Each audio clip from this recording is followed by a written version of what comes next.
এখন কোরআন সামনে না থাকলে ভালো লাগে না। কোরআনে কারিম আমার কাছে খুব অথেন্টিক এক হাতিয়ার মনে হয়। এটা বুকের সাথে এইভাবে জড়ায় ধরে আলোচনা করতে আরো সাহস মনে হয়, কারণ এটা এমন একটা এভিডেন্স, এমন একটা দলিল, যে দলিলের মোকাবেলা করার মতো শক্তি পৃথিবীর কারো নাই। কথা ঠিক কিনা বলেন?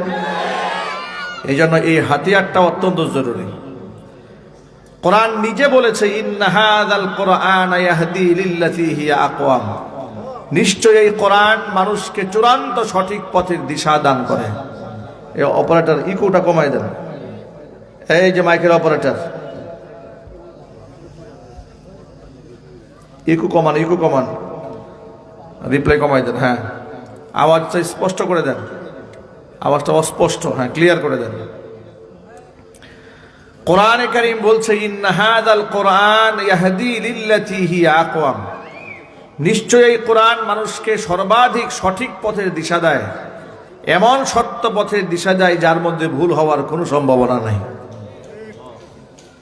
হুদাল লিল মুত্তাকিন, এটা মুত্তাকিদের জন্য হেদায়েত, পথ নির্দেশিকা। যালিকাল কিতাবু লা রাইবা ফি, এটা এমন একটা কিতাব যার মধ্যে সংশয়ের কোনো অবকাশ নাই। কোরআন এমন একটা কিতাব যা এত ওজনদার কিতাব, লাউ আনজালনা হাযাল কুরআনা আলা জাবালিন লা রাআইতাহু খাশিআম মুতাসাদ্দিআম মিন খাশিয়াতিল্লাহ। হে নবী, আপনি যদি দেখতেন এই কোরআন যদি আমি পাহাড়ের উপর নাজিল করতাম, কোরআন এর ভার পাহাড় বরদাস্ত করতে না পেরে পাহাড় পর্যন্ত চূর্ণ বিচূর্ণ হয়ে যেত। আল্লাহু আকবার বলেন। কোরআনে কারীম সর্বশ্রেষ্ঠ রাতে, সর্বশ্রেষ্ঠ মাসে, সর্বশ্রেষ্ঠ ব্যক্তির মাধ্যমে, সর্বশ্রেষ্ঠ ব্যক্তির উপরে, সর্বশ্রেষ্ঠ জায়গায় আল্লাহ তাআলা নাজিল করেছেন। এই কোরআনে কারীম মানুষ এখান থেকে দিক নির্দেশনা গ্রহণ করে এক একজনে হীরার টুকরায় পরিণত হয়েছে। চিৎকার দিয়ে বলতে হবে সুবহানাল্লাহ।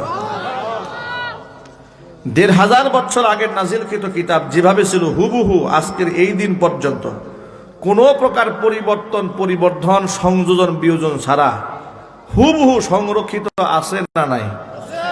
আরো জোরে বলতে হবে ভাই। তাহলে প্রশ্ন হলো, যদি থেকে থাকে তাহলে কোরআন নাজিল হওয়ার পরে তৎকালীন যুগের মানুষরাই এত পরিবর্তিত হলেন, আমরা কেন পরিবর্তন হতে পারছি না? আমাদেরকে তো পুলিশ দিয়ে পাহারা দিয়েও ঠিক রাখা যাচ্ছে না। আমাদের তো জমির আইল ঠেলার এত বাজে অভ্যাস হয়েছে, বাউন্ডারি করলে বাউন্ডারি ভেঙে আরেকজনের জমির মধ্যে হাত ঢুকাই দিতে মনে চায়। দুর্নীতি দমন কমিশন গঠন করা হয়েছে দুর্নীতি বন্ধ করার জন্য। কমিশনের দায়িত্ব যাদেরকে দেওয়া হয় তারাই দুর্নীতিগ্রস্ত হয়ে যাচ্ছে।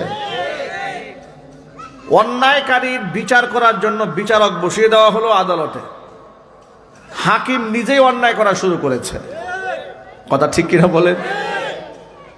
ওই যে দেখেছেন না আপনারা, দেশ স্বাধীন হওয়ার পরে সাবেক বিচারপতি কালামানিক পলাতে চেয়েছিল, কলা পাতার মধ্যে শুয়ে আছে। আহারে, একটা সম্মানিত ব্যক্তি এভাবে কেন দেশ ছেড়ে পালাতে চায়? আমার প্রশ্ন হচ্ছে যে কোরআন ১৫০০ বছর আগে মানুষকে এমন পরিবর্তিত বানালেন, জীবন এমন ভাবে মূল পাল্টায় দিলেন, সেই কোরআন তো আজও আমাদের কাছে আছে, কিন্তু আমরা কোরআন থেকে শিক্ষা গ্রহণ করতে পারি নাই। কারণ সিস্টেমেটিক ওয়েতে, পরিকল্পিতভাবে এই কোরআন থেকে মানুষদেরকে দূরে সরিয়ে রাখা হয়েছে। কথা ঠিক কিনা বলেন? আমরা এই কোরআনে কারীমকে জীবনের সবচেয়ে বড় অবলম্বন হিসেবে গ্রহণ করতে চাই। আল্লাহ যেন আমাদের কবুল করে নেন। আল্লাহর নবী সাল্লাল্লাহু আলাইহি ওয়াসাল্লাম বলেছেন, ইন্না হাযাল কুরআনা সাবাবুন, এই কোরআন এমন একটা রশি, তরফুহু বিআইদিল্লাহি ওয়া তরফুহু বিআইদিকুম লান তাদিল্লু ওয়া লান তাহলিকু বা'দাহু আবাদা। কোরআন এমন একটা রশি, যে রশির এক প্রান্ত আল্লাহর হাতে, আরেক প্রান্ত বান্দা তোমাদের হাতে। ওই কোরআনকে যদি তোমরা মজবুত ভাবে আঁকড়ায় ধরে রাখতে পারো, লাং তাদিল্লু ওয়া লাং তাহলিকু, কশ্চিন কালেও তোমরা ধ্বংস হবে না, কশ্চিন কালেও সত্য পথ থেকে তোমাদের পা পিছলে যাবে না। জোরে বলেন সুবহানাল্লাহ। আল্লাহর হাবিব সাল্লাল্লাহু আলাইহি সাল্লামের এই হাদিস প্রেক্ষাপটে বোঝা যায় সঠিক পথে অবিচলিত থাকতে গেলে কোরআনের বিকল্প কোনো রাস্তা নাই। বিদায় হজের ভাষণের সময় আল্লাহর নবী আরেকটি বক্তব্য দিয়েছেন। হুজুর বলেছেন, তারাকতু ফীকুম আমরাইন লান তাদিল্লু মা তামাসসাকতুম বিহিমা কিতাবাল্লাহি ওয়া সুন্নাতা রাসূলি। দুইটা জিনিস আমি নবী তোমাদের মাঝে রেখে গেলাম, ততদিন পর্যন্ত তোমরা গুমরা হবে না, সত্য পথ থেকে তোমাদের পা ফসকায় যাবে না। যতদিন না পর্যন্ত দুইটা জিনিসকে আঁকড়ায় ধরে রাখতে পারবে। একটা জিনিসের নাম হচ্ছে কিতাব আল্লাহ, আল্লাহ পাকের কিতাব কোরআন মাজিদ। আরেকটা হচ্ছে ওয়া সুন্নাতা রাসূলিহি, আমার নবীজি সাল্লাল্লাহু আলাইহি ওয়াসাল্লামের সুন্নাহ। জোরে বলেন সুবহানাল্লাহ। আল্লাহর হাবিবের সুন্নাতকে আঁকড়ায় ধরে রাখতে হবে, আল্লাহর কোরআনকে আঁকড়ায় ধরে রাখতে হবে, তাহলে মানুষের পা সত্য পথ থেকে বিচ্যুত হবে না। এই কথাটি নবীনা মুহাম্মদ রাসূলুল্লাহ সাল্লাল্লাহু আলাইহি ওয়াসাল্লাম বিদায় হজের ভাষণের সময় বলেছেন। আজকে গোটা জাতির এই ক্লান্তি লগ্নে বাংলাদেশের মুসলমানরা যে অবস্থায় দাঁড়িয়ে আছে, গোটা পৃথিবীর মুসলমানরা যে অবস্থায় দাঁড়িয়ে আছে, মুসলমানদের ঐক্যবদ্ধ প্রচেষ্টার বিকল্প কোনো রাস্তা নাই। কথা ঠিক কিনা বলেন? অথচ আমরা মুসলমানরা কি ঐক্যবদ্ধ আছি? আমরা কত দলে যে ভাগ হয়ে গেছি। এক মুসলমানদের মধ্যে কত গ্রুপ হয়েছে, টুপি নিয়া গ্রুপ হয়েছে, মাজার নিয়া গ্রুপ হয়েছে, জুব্বা নিয়া গ্রুপ হয়ে গেছে। কেউ 5 কুল্লি, কেউ 10 কুল্লি, কেউ 20 কুল্লি, আছে না নাই জুড়ে বলেন? কেউ পাগড়ি, কেউ সাদা পাগড়ি, কেউ কালো পাগড়ি। গতকালকে একজনে বলতেছিল, শুনতেছিলাম যে এই যে মাহফিলে এসে দেখলাম কালো টুপির অভাব নাই, অথচ এই কালা টুপির জন্য আমার বাপ মরছে। একজনে বলতেছে, মানে কালা টুপি এটা একটা ধর্ম বানাই ফেলছে, মানে এটা একটা গ্রুপ। নাউজুবিল্লাহ করেন। টুপি নিয়া গ্রুপ, পাগড়ি নিয়া গ্রুপ, জুব্বা নিয়া গ্রুপ। মুসলমানদের এমন হাজারো দলাদলি সমাজের মধ্যে আছে না নাই? এবার শোনেন নবীজি কি বলেছেন। আল্লাহর হাবিব বলেছেন, তাফাররাকাত বানু ইসরাঈল আলা 72 মিল্লাহ। বনি ইসরাইল সম্প্রদায়ের লোকেরা 72টা দলে বিভক্ত হয়ে গিয়েছিল। ওয়াসাতাফতারিকু উম্মতি আলা 73 মিল্লাহ। আর আমার উম্মতেরা 73টা দলে অচিরেই বিভক্ত হয়ে যাবে। কুল্লুহুম ফিন্নার। আমার উম্মতির 73 দলের সবগুলা দল জাহান্নামে যাবে। ইল্লা মিল্লাতান ওয়াহিদা, কেবলমাত্র শুধুমাত্র একটি দল জান্নাতে যাবে। কিলা মা হিয়া ইয়া রাসূলুল্লাহ। হে আল্লাহর রাসূল, প্রশ্ন করা হলো, নবীজি যেই কাতারটি জান্নাতে যাবে তার পরিচয়টা আপনি তুলে ধরুন। আল্লাহর নবী ছিলেন জাওয়ামিউল কালিম, অল্প শব্দে বেশি কথা তিনি বোঝাতে পারতেন। এই যোগ্যতা আল্লাহ পাক তাকে দান করেছিলেন।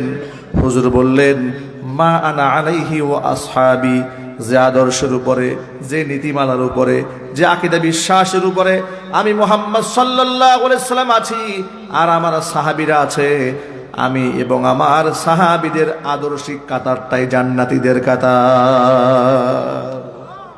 সুতরাং আমাদের কাছে কষ্টি পাথর আছে কোরআন এবং সুন্নাহ। আমাদের সামনে সাহাবায়ে কেরামের জিন্দেগি আছে। আমরা আমাদের আমলের সাথে মিলিয়ে নিলেই হয় যে আমরা সঠিক পথে আসি না ব্যাঠিক পথে আসি। এই জন্য তো আমাদের জঙ্গলে যেতে হবে না, আমাদের কোরআনের কাছে আসলেই হবে, কথা বলতে হবে, ঠিক কিনা বলেন?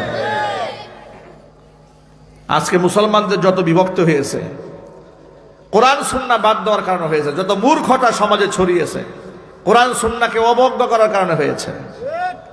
লোকেরা আগেই যুক্তি তর্কে চলে যায়। যেখানে কোরআন সুন্নাহ আছে আপনি সেখানে আগে যুক্তিতে যান কেন? কথা বলেন ভাই, ঠিক কিনা বলেন? আগেই যুক্তি তর্কে চলে যাচ্ছে। যুক্তি তর্কে না গিয়ে প্রথম আসবেন কোরআনের কাছে, আসবেন সুন্নাহর কাছে। আল্লাহ কি বলেছেন, আল্লাহ রাসূল কি বলেছেন। সাহাবায়ে কেরাম কখনো কোনো ব্যাপারে ইসলামের দিক নির্দেশনা মান্য করতে গিয়ে যুক্তি তর্কের ধার ধারতেন না। শুধু দেখতেন আল্লাহ এবং তার রাসূলের হুকুমটা সেখানে আছে কিনা। আল্লাহ এবং তার নবীর সেই হুকুমটা যদি পছন্দ নাও হতো, হাসি মুখে হুজুরের সিদ্ধান্ত সাহাবায়ে কেরাম মেনে নিতেন।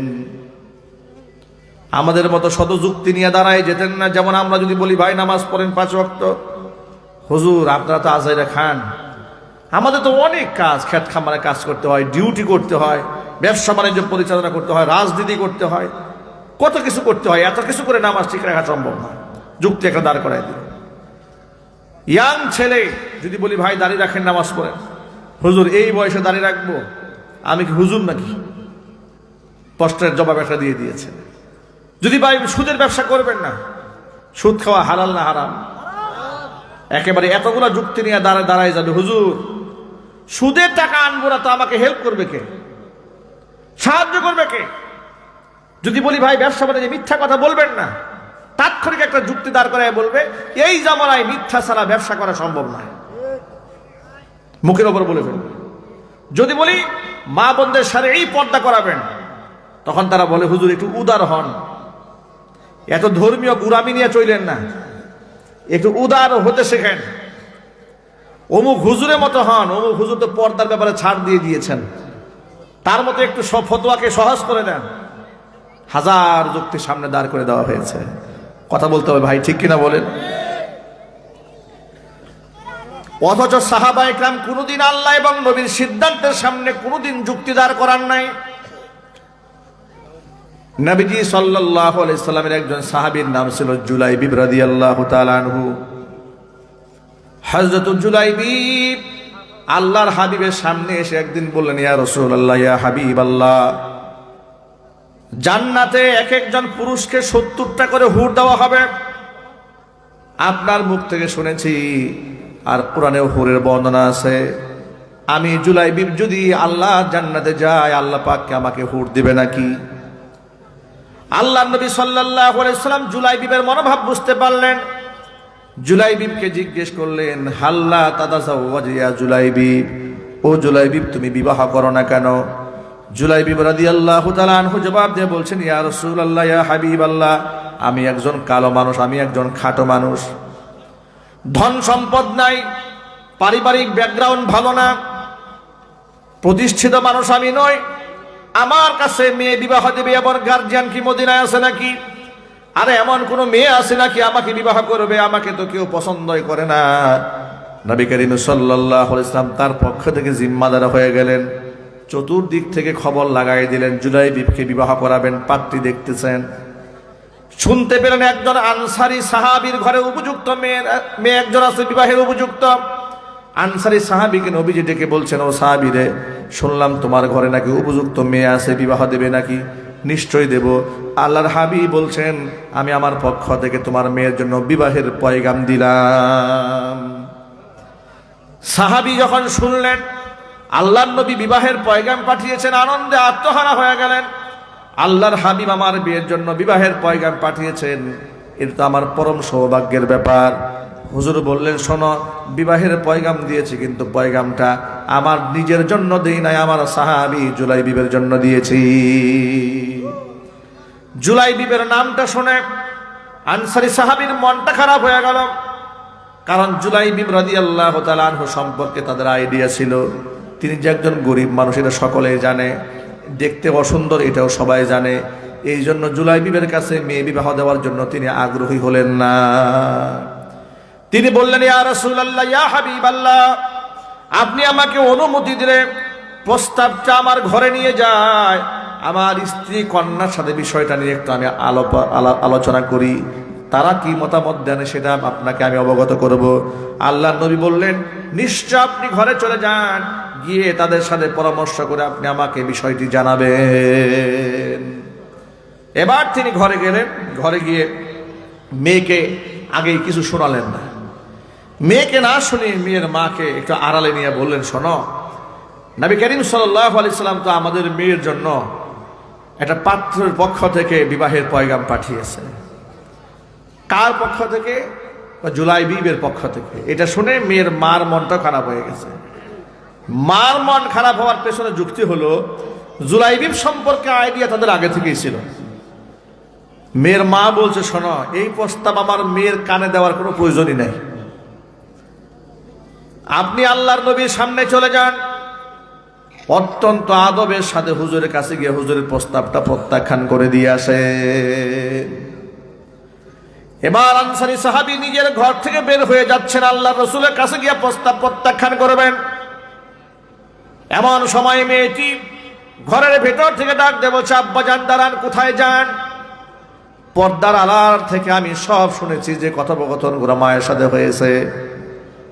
আপনি কার প্রস্তাব প্রত্যাখ্যান করতে যাচ্ছেন? আপনি কি কোরআন শরীফের আয়াত পড়েন নাই? আল্লাহ পাক সূরা আহজাবের 36 নম্বর আয়াতের মধ্যে বলেছেন, ওয়ামা কানা লিমুমিনিন ওয়ালা মুমিনাতিন ইযা কাদাল্লাহু ওয়া রাসূলুহু আমরা আন ইয়াকুনা লাহুমুল খিয়ারাতু মিন আমরিহিম ومن يعص الله ورسوله فقد ضل ضلالا مبينا। আল্লাহ রাব্বুল আলামিন সূরা আহজাবের 36 নম্বর আয়াতের মধ্যে স্পষ্ট বলে দিয়েছেন, আমি আল্লাহ এবং আমার রাসূল যদি কোনো মতামত ব্যক্ত করে, কোনো সিদ্ধান্ত দিয়ে ফেলে, ওই সিদ্ধান্তের মধ্যে দুনিয়ার সাধারণ মুমিন মুসলমান নরনারীর অধিকার থাকে না নিজেদের মতামত ব্যক্ত করার। ওয়ামাই ইয়াসিল্লাহ ওয়া রাসূলাহু, যে ব্যক্তি আল্লাহ এবং তার রাসূলের অবাধ্য হয়ে যায়, ফাকাদ দাল্লা দালালাম মুবিনা, সেই ব্যক্তি সুস্পষ্ট গোমরা হয়ে যায়। আপনি আল্লাহর হাবিবের মতামতকে কিভাবে পারবেন প্রস্তাব করা প্রত্যাখ্যান করতে? বরং আপনি আল্লাহর হাবিবের কাছে গিয়ে বলবেন, ও নবীজি, যে প্রস্তাবখানা আপনি দিয়েছিলেন আমার মেয়ের জন্য জুলাইবিবের পক্ষ থেকে, আপনার সিলেক্ট করা পাত্র জুলাইবিবকে বিবাহ করার জন্য আমার মেয়ে মন থেকে রাজি হয়ে গেছে। চিৎকার দেখুন, আল্লাহু আকবার। তারা কখনো নিজের মতামতকে আল্লাহ রাসূলের মতামতের উপর প্রাধান্য দেন নাই। জুড়ে বলেন সুবহানাল্লাহ। যুক্তির ধার ধারেন নাই, তর্কের ধার ধারেন নাই, শুধু দেখেছেন আল্লাহর নবী সাল্লাল্লাহু আলাইহি ওয়াসাল্লাম কি বলেছেন। এই জুলাইবিব রাদিয়াল্লাহু তাআলা আনহু দেখতে কালো মানুষ হলেও, খাটো মানুষ হলেও, আল্লাহর হাবিব তার সম্পর্কে বলেছেন, জুলাইবিব আমি নবীজির, আমি মুহাম্মদ সাল্লাল্লাহু আলাইহি ওয়াসাল্লাম জুলাইবিবের। দাম আছে না নাই? আরো জোরে বলেন। এই ক্ষেত্রে এই ঘটনা আপনাদের সামনে উপস্থাপন করার মাধ্যমে আমি আপনাদের কাছে এই মেসেজটা দিতে চেয়েছি, ইমানদার বান্দা আল্লাহ এবং রসুলের সিদ্ধান্তের সামনে কোনো যুক্তি তর্কে যাবে না, বরং আল্লাহ এবং রসুল যে সিদ্ধান্ত দিয়েছে এটা আমার বুঝে আসলেও আলহামদুলিল্লাহ, না বুঝে আসলেও আলহামদুলিল্লাহ। কথা ঠিক কিনা বলেন? কোনো যুক্তির সামনে দাঁড় করানো যাবে না। দেখুন, আজকে আমাদের গোটা সমাজের মধ্যে মুসলমানদের বিভক্তির কারণে যে ক্ষতিটা হয়েছে, বিগত স্বৈরাচারের আমলে এদেশের আলেমরা যে পরিমাণ নির্যাতন টর্চারের শিকার হয়েছে, এটা আলেম উলামাদের বিভক্তির কারণে হয়েছে। কথার আওয়াজ নাই। যদি উলামাদের ঐক্য থাকতো, এত আলেম জেল খাটতো বাংলাদেশে? যদি উলামাদের ঐক্য থাকতো, তাহলে আয়না ঘরে রেখে এত আলেমদেরকে নির্যাতন করা হতো? কোনোদিন এটা করা হতো না। বরং কি হয়েছে জানেন? এক শ্রেণীর আলেমকে রিমান্ডে নিয়ে যখন নির্যাতন করা হয়, আরেক শ্রেণীর আলেমদের কি দিয়া বড় বড় হাদিয়া দিয়ে বড় বড় প্রোগ্রামে অংশগ্রহণ করানো হয়। আর সেই আলেমরা খুশি হইয়া বলে যে ওই সমস্ত আলেমরা জেল খাটতেছে কারণ ওলিদের সাথে তাদের কোনো সম্পর্ক নেই, আর আমরা জেল খাটি না কেন? ওলিদের সাথে আমাদের খুব ভালো সম্পর্ক। এই বক্তব্যটি দিয়েছিল বাংলাদেশের কুখ্যাত এক মাজার পূজারী বক্তা গিয়াসউদ্দিন তাহেরি। সে বলেছে আল্লাহর ওলিদের সাথে সম্পর্ক থাকার কারণে আমাদের উপর এই সমস্ত মামলা টামলা হয় না, পুলিশ আমাদেরকে দৌড়ায় না, আমরা পুলিশ বান্ধব সুন্নি। এরা নাকি পুলিশ বান্ধব। বুঝতে পেরেছেন? আমি তখন তাকে একটি মাহফিলে জবাব দিয়েছি যে জালেমের পক্ষ থেকে আলেমরা নির্যাতিত হলে সেটাকে যদি এই ব্যাখ্যায় দাঁড় করানো হয় যে আল্লাহর ওলিদের সাথে আলেমদের সম্পর্ক নাই, এই জন্য তারা জেল খাটতেছে, তো এই কথাটা নবী করিম সাল্লাল্লাহু আলাইহি সাল্লামের সাহাবীদের ক্ষেত্রে তিনি কি বলবেন? হুজুরের ক্ষেত্রে তিনি কি বলবেন? আইম্মাই মুস্তাহিদিনদের ব্যাপারে তিনি কি বলবেন? ইমাম আহমদ ইবনে হাম্বল রাহমাতুল্লাহি আলাইহির ব্যাপারে কি বলবেন? ইমাম আবু হানিফা রাহমাতুল্লাহি আলাইহি, যার মাসলাকের ফলোয়ার আমরা, যাকে আমরা অনুসরণ করি ফিকহের ক্ষেত্রে, ফিকহে হানাফি, তার ব্যাপারে কি বলবেন? তাকে তো জেলখানার মধ্যে হত্যা করা হয়েছে, তিনি জেলের মধ্যে শাহাদাত বরণ করেছেন। চিৎকার দেখুন আল্লাহু আকবার।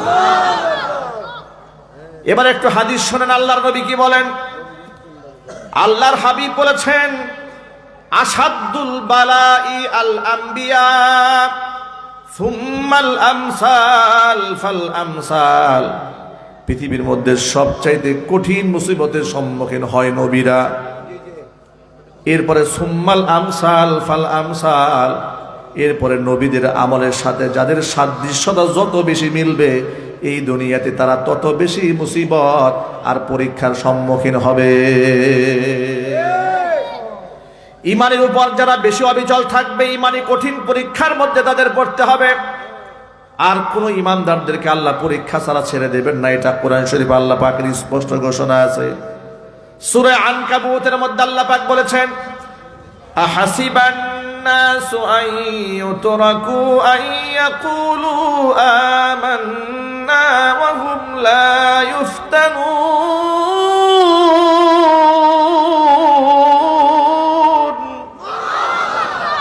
আহাসিবান নাস, মানুষ কি মনে করেছে নাকি আন ইউতরাকু, তাদেরকে ছেড়ে দেওয়া হবে, আন ইয়াকুলু আমান্না, আমরা ঈমান এনেছি এতটুকুন বললেই তাদেরকে ছাড় দেওয়া হবে।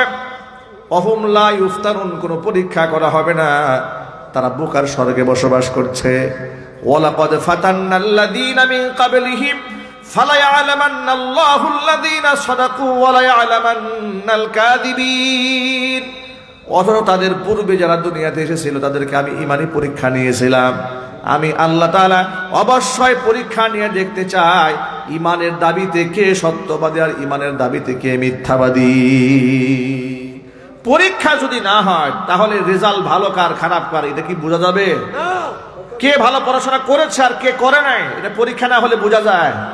বিপদে পড়লে বোঝা যায় ঈমানের দৌরাত্ম্য কতটুকু। আল্লাহর কসম, এদেশের মুসলমানরা একবিংশ শতাব্দীতে দাঁড়িয়ে এমন আলেমদেরকে দেখেছে যারা হাসি মুখে ফাঁসির রশি গলার মধ্যে ঝুলিয়ে নিয়েছে কিন্তু বাতিলের সাথে মাথা নত করে নাই। যারা বছরের পর বছর জেল খেটেছে, 10 বছর 12 বছর 13 বছর কারারুদ্ধ থেকেছে, সামান্য কম্প্রোমাইজ করতে পারলে তারাও রুটি হালুয়ার ভাগিদার হতে পারতেন, তারাও পীর আনে পীর দস্তগীর হতে পারতেন।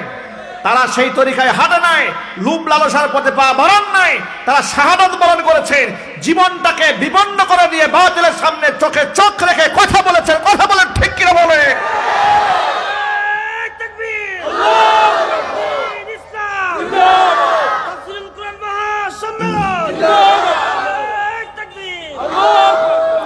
আমার প্রিয় ভাইরা, জালেমরা কিন্তু সব আলেমের উপর নারাজ হয় না। জালেমের জুলুম যখন এই দেশে চূড়ান্ত পর্যায়ে ছিল তখনও পর্যন্ত এই দেশে কিছু আলেমরা সমস্ত সুযোগ সুবিধা ভোগ করেই চলেছে। আছে না নাই? আরো জোরে বলেন। তাদের ওয়াজ হয়েছে আসমানের উপর আর জমিনের নিচে।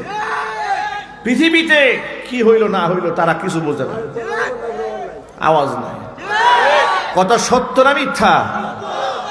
যা হয়েছে আসমানের উপর আর জমিনের নিচে। দুনিয়া সম্পর্কে তারা জীবনে ওয়াজ করে না, আর করবে না কিয়ামত পর্যন্ত, কারণ ওরা জানে দুনিয়া নিয়ে ওয়াজ করতে গেলে পিঠের চামড়া থাকবে না। এই সমস্ত সুবিধাবাদী আলেম দুনিয়াতে নাই। আরো জেনে বলেন। আচ্ছা, আপনাদেরকে আর একটা তথ্য দেয়, আপনারা বলেন তো, রাস্তায় রাস্তায় মূর্তি বানানো এটা হালাল না হারাম?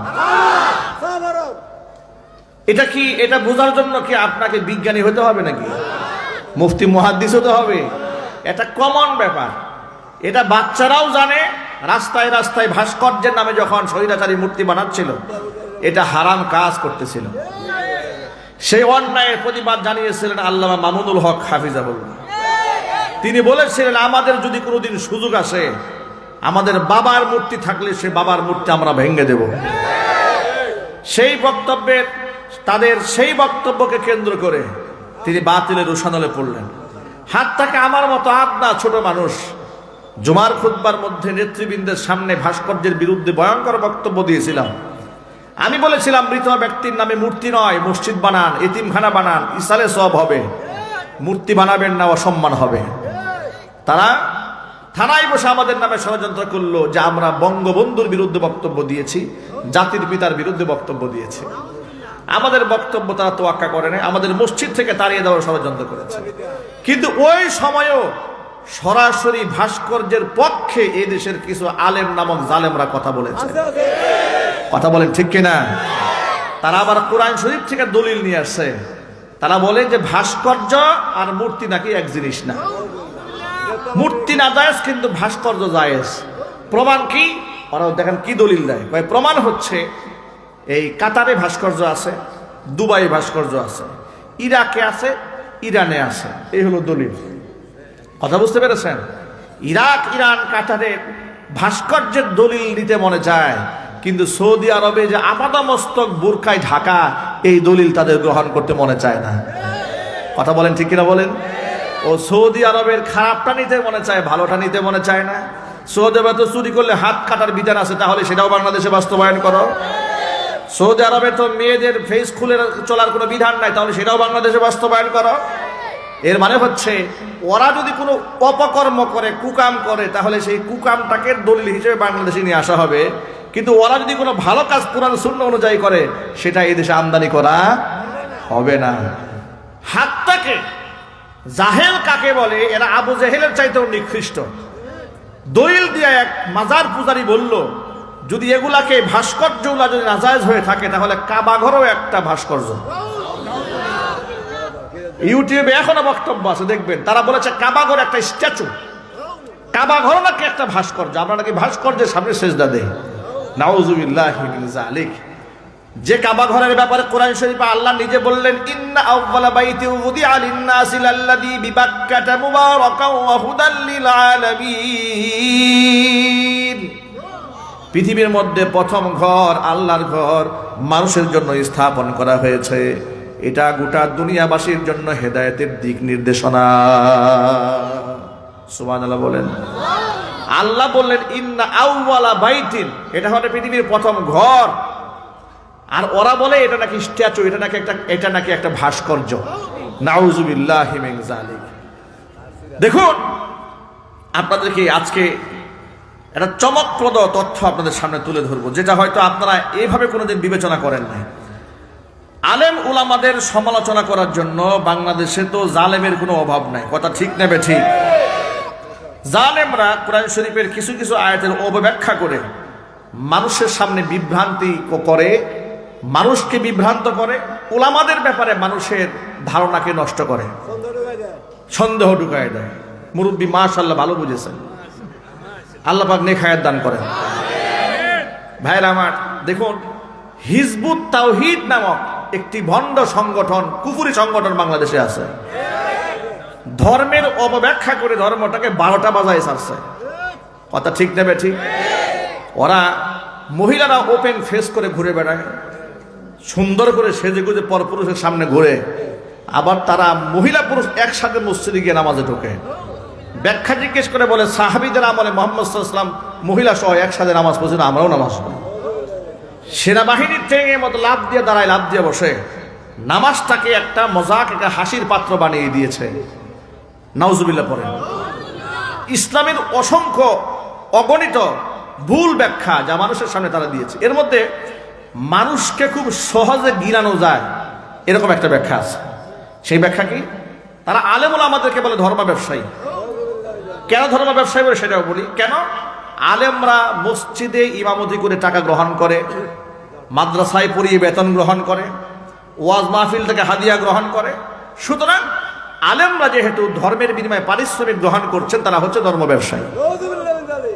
এরপরে তারা যুক্তি দিচ্ছে যে কোরআন শরীফে আল্লাহ সুবহানাহু ওয়া তাআলা বলেছেন, কি বলেছেন?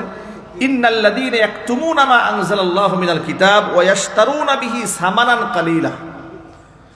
নিশ্চয় আল্লাহ পাকের আয়াতকে যারা লুকিয়ে রাখে এবং যারা এর বিনিময়ে স্বল্প মূল্য গ্রহণ করে, উলাইকা মা ইয়াকুলুনা ফি বুতুনিহিম ইল্লান নার, তারা তো পেটের মধ্যে অন্য কিছু ভক্ষণ করে না, যা ভক্ষণ করে এটা জাহান্নামের আগুন ভক্ষণ করে।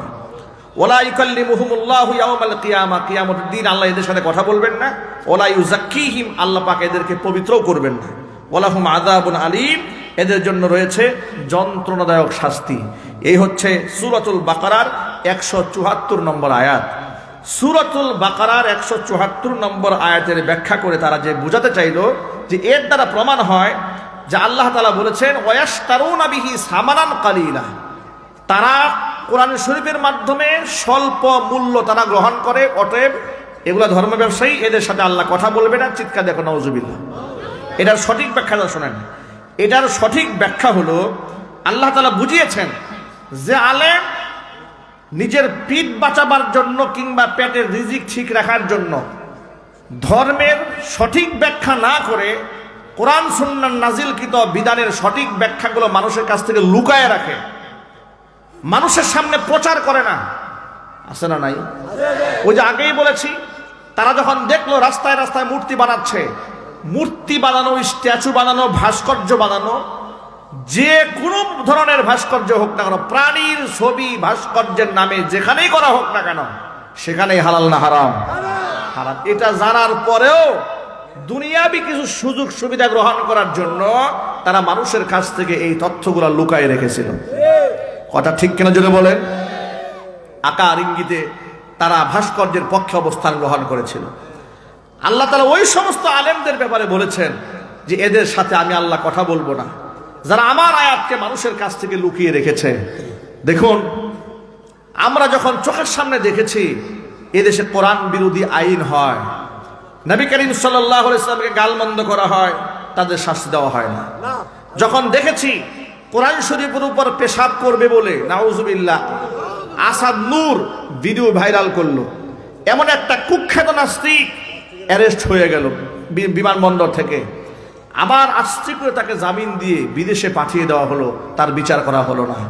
এই দৃশ্যগুলো দেখে আমরা মর্মাহত হয়েছি, আমরা ক্ষতবিক্ষত হয়েছি, আমরা আওয়াজ তুলেছি।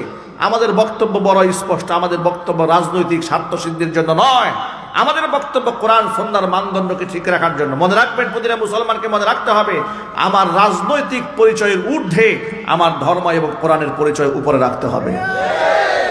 কথা বলেন ভাই? আমার চেয়ারের চাইতে কোরআনের দাম কম না বেশি? আমার রাজনৈতিক পরিচয়ের চাইতে ধর্মের পরিচয় কি ছোট না বড়?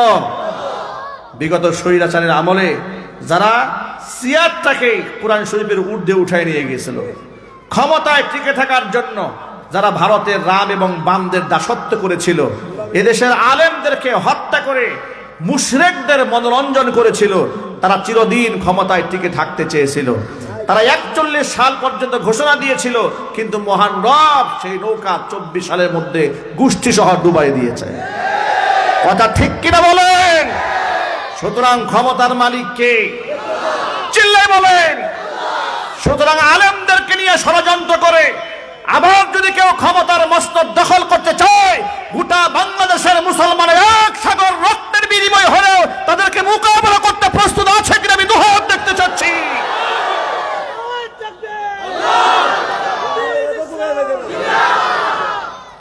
আমার প্রিয় বন্ধুগণ,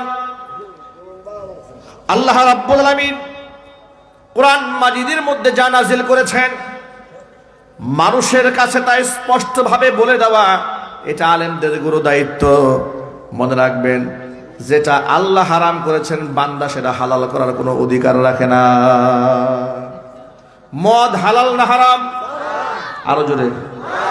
কিন্তু এই দেশে যে মদের লাইসেন্স দেওয়া হয়, এটা কি আপনারা জানেন? কথা বলে না কেন? আপনাদেরকে আরেকটা প্রশ্ন করি, জিনা ব্যভিচার করা হালাল না হারাম? কিন্তু এই দেশে জিনা করার যে লাইসেন্স দেওয়া হয়, এটা আপনারা জানেন? পতিতালয়ের লাইসেন্স দেশে নাই, মদের লাইসেন্স দেশে নাই। এগুলো কারা দিয়েছে? ইহুদিরা দিয়েছে, খ্রিস্টানরা দিয়েছে, মুসলমানরা দিয়েছে। তাহলে বোঝা গেল এরা আসলে মুসলমান নয়, এরা বাহ্যিক দৃষ্টিতে নিজেকে মুসলমান দাবি করলে এগুলো মুনাফিক। ঠিক কিনা? এই মুনাফিকেরা এই গোটা দেশটাকে কুফরি সমাজ ব্যবস্থায় পরিবর্তন করে দিয়েছে। আমি আপনাদেরকে মজার একটা তথ্য শোনাই। আমি নারায়ণগঞ্জ জেলাতে এক মাহফিল ছিল আমার, স্টেজে আমি বক্তব্য দেওয়ার আগে প্রধান অতিথি মাইক্রোফোন হাতে নিয়ে একটা ভাষণ দিলেন। সেই ভাষণে তিনি মাদকের বিরুদ্ধে এত জোরালো কথা বললেন, আমার দিল বলো ঠান্ডা হয়ে গেল। আমি মুনাজাতে ওই নেতার জন্য কি পরিমাণ যে দোয়া করেছি, আমার সে এত কথা মনে নাই, কিন্তু অনেক দোয়া করেছি। তার জন্য জান্নাতের দোয়া করেছি, মাগফিরাতের দোয়া করেছি, পরিবারের সহ দোয়া করেছি। বয়ান শেষ করে নামার সময় মাহফিল কর্তৃপক্ষ একজন আমাকে আড়ালে টেনে নিলেন, বলে হুজুর যার জন্য এত দোয়া করলেন ওনাকে চেনেন? আমি বললাম না, ওনাকে তো চিনি না আমি। উনি বললেন এই লোক হচ্ছে গোটা এলাকার মাদকের ডিলার। আমি বললাম এটা কোনো কথা হলো নাকি ভাই? বলে জি হুজুর, এটাই সত্য কথা। আমি বললাম তাহলে তাকে দাওয়াত দিলেন কেন প্রধান অতিথি করে? বলে হুজুর উনাকে দাওয়াত না দিলে মাহফিল করতে দিবে না। বিগত 16 বছরে ওরা এগুলাই করেছে, ওদের নাম না দিলে মাহফিল বন্ধ করে দিয়েছে। থানায় পারমিশন নিতে হয়েছে, এসপির কাছে যেতে হয়েছে, ডিসির কাছে যেতে হয়েছে, রাজনৈতিক নেতাদের পায়ে ধরতে হয়েছে কোরআনের কথা বলার জন্য। আমার প্রশ্ন হচ্ছে, হুকুম করেছে আমার আল্লাহ, এই সমস্ত মুনাফিকদের কাছে আমরা অনুমতির জন্য কেন যাব? ঠিক কিনা যদি বলেন? মাদক বাংলাদেশে নিষিদ্ধ করে দেওয়া হবে ইনশাল্লাহ। ইনশাল্লাহ এত আসতে বললেন, নিষিদ্ধ হোক, এটা আপনারা চান না? চান কিনা? তাহলে এটা তো এখানে চাইলে হবে না। যারা বাংলাদেশের আইন প্রণয়ন করে, এমপি, মেম্বার অফ পার্লামেন্ট, যারা সংখ্যাগরিষ্ঠের ভিত্তিতে জাতীয় সংসদে যাবে, তারাই বলতে পারবে মূলত এই দেশে মদ থাকবে না থাকবে না, কোনটা থাকবে কোনটা থাকবে না, এটা তারা ডিসাইড করবে। সুতরাং এমন নেতাকেই সংসদে পাঠাতে হবে কি যারা নিয়মিত মদ্যপান করে। কথা বুঝলেন না? নিয়মিত সিনেমা দেখে, নারীদেরকে নিয়ে হোটেলে ফুর্তি করে না। কোন লম্পট বদমাশদের নেতৃত্বে এই দেশে যদি দেশ এগিয়ে যায়, তাহলে কোনোদিন মাদক বন্ধ হবে না। যদি আপনাদেরকে মাদক বন্ধ করতে হয়, যদি এই জেনা ব্যভিচার বন্ধ করতে হয়, তাহলে ইমানদার নেতৃত্ব দেশের মধ্যে কায়েম করতে হবে। এই জন্য সৎ, নামাজি, পরহেজগার, আল্লাহওয়ালা ব্যক্তিদেরকে নেতৃত্বে আনতে হবে। আপনারা কি রাজি আছেন ইনশাল্লাহ? কারা কারা রাজি? হাত দেখতে চায়। আল্লাহ যেন কবুল করেন, জোরে কোন আমিন। আরো চিৎকার দেখেন আল্লাহুম্মা আমিন। প্রিয় ভাইয়ের আমার, হাত নামান। ভয়ের কোনো কারণ নাই। ইমানদার ব্যক্তি বাঁচলেও তার জীবন ধন্য, গাজী হয়ে যাবে, মরে গেলেও সে শহীদ হয়ে যাবে। যাদের জিন্দেগিতে জীবনের মূল্যটা তার কাছে কিছুই না, আল্লাহর কাছে শহীদি পেয়ালা পান করে আল্লাহর সান্নিধ্যে যাওয়া যারা গর্বের কারণ মনে করে, সৌভাগ্যের লক্ষণ মনে করে, ওই জাতিকে পিছিয়ে রাখার হিম্মত তো পৃথিবীর কারো হতে পারে না।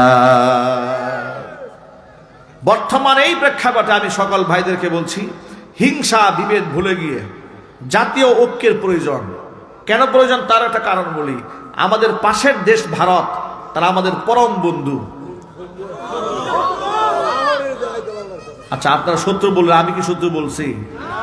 আমি বন্ধু বললাম, আপনারা শত্রু বললেন কেন? হ্যাঁ, লটকায় রাখে এই জন্য। ওরা যে আমাদের কত বড় শত্রু, এটা দেশ স্বাধীন হওয়ার পর থেকে, একেবারে 1971 সালের পর থেকে আজকের দিন পর্যন্ত এই দেশের মানুষ হারে হারে টের পেয়েছে, ভারতের মতো বন্ধু যাদের আছে পৃথিবীতে তার শত্রু না থাকলেও চলবে। কথা ঠিক কিনা বলেন? ওরা আজকেও আমাদের দেশের সীমানা নিয়ে মারামারি লাগিয়েছে। চাঁপাইনবাবগঞ্জে আজকের এই দিনে মারামারি লাগিয়েছে। আমাদের বাংলাদেশ সীমানা ওরা দখল করে নিয়ে যাবে। প্রায় দিনই ওরা সীমানার মধ্যে পায়ে পাড়া দিয়ে একটা ঝগড়া বাঁধাবার চেষ্টা করছে। ওরা আমাদেরকে ভয় দেখাচ্ছে কেন? কারণ ওদের যে দাসীটা ছিল এই বাংলাদেশে, ওই দাসী টেকায় এই দেশের মানুষ জুতা পিটা করে ওদের দেশে তাড়িয়ে দিয়েছে। এই জন্য ওদের মাথা নষ্ট হয়ে গেছে। ওই দাসীর কুবুদ্ধিতে দেশের মধ্যে একটা অস্থিতিশীল পরিবেশ তৈরি করার জন্য প্রতিনিয়ত তারা চেষ্টা চালিয়ে যাচ্ছে। কথা ঠিক কিনা বলেন? আমি আমার সকল ভাইদেরকে বলি, ভাইরা শোনেন, ভয়ের কোনো কারণ নাই। কি আমরা ছোট দেশ, এজন্য ভয় পাচ্ছেন নাকি? দেশ ছোট, মানুষ কম, ওদের সৈন্য সামন্ত বেশি, আমাদের সৈন্য কম। আল্লাহর কাসাম, পৃথিবীর ইতিহাসে মুসলমানরা সংখ্যা দিয়া দুনিয়ার কোথাও জয়লাভ করতে পারে না। মুসলমানরা জয়লাভ করেছে আল্লাহর রহমত নিয়ে। কথা বলেন ঠিক কিনা? আমি আমার খুতবার মধ্যে পড়েছি ওয়ালা তাহিনু ওয়ালা তাহজানু ওয়া আনতুমুল আ'লাউনা ইন কুনতুম মুমিনিন। ইমানদার হয়ে যেতে হবে, তাহলে বিজয় আমাদের হাতে আসবে। বলেন ইনশাআল্লাহ। সুতরাং আজকের পর থেকে ইমানি আন্দোলনে কোনো কম্প্রোমাইজ নাই। 5 ওয়াক্ত নামাজের 1 ওয়াক্ত নামাজও আমাদের কাজা হবে না ইনশাআল্লাহ। মনে রাখবেন, মুনাফিকরা জিহাদের ময়দানের সামনে থাকতে পারে না। জিহাদের ময়দানের সামনে তারাই থাকে যারা ছাত্র ইমানদার।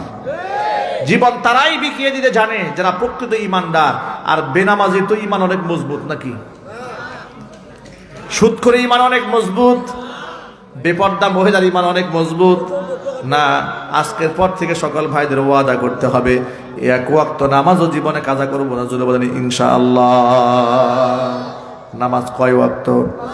জোরে বলেন কয় ওয়াক্ত? ও যুবক ভাইয়ের আমার, মুখের দাড়ি শিআর ইসলাম।